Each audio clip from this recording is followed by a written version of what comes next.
Le navire italien Grande America transportait 45 contenant des matières dangereuses, annonce de la préfecture de l'Atlantique, alors que le navire a coulé hier à 300 km au large des côtes françaises. Le bateau contient 1200 tonnes de fioul lourd dans ses soutes. Le préfet précise que l'armateur a été mis en demeure de traiter les éventuelles pollutions marines. Le Canada annonce qu'il clôt à son tour au sol les Boeing 737. La liste des pays qui interdisent les vols de cet avion s'allonge après l'accident impliquant un de ses appareils dimanche en Éthiopie. Les boîtes noires de ce Boeing 737 MAX vont être envoyées en Europe pour être analysées. Le fonctionnement du groupe aéroport de Paris est imperfectible, c'est ce qu'affirme le Premier ministre Édouard Philippe pour défendre le projet de privatisation voulu par le gouvernement. Il est à nouveau en débat à l'Assemblée nationale.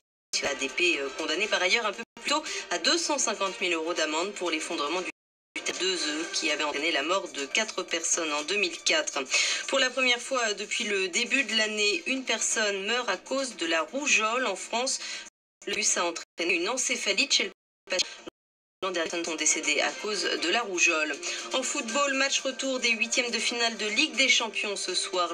Lyon déplace sur le Telon. À l'aller, les deux équipes avaient fait match nul 0 partout. Coup d'envoi ce soir, ce sera à 21 h.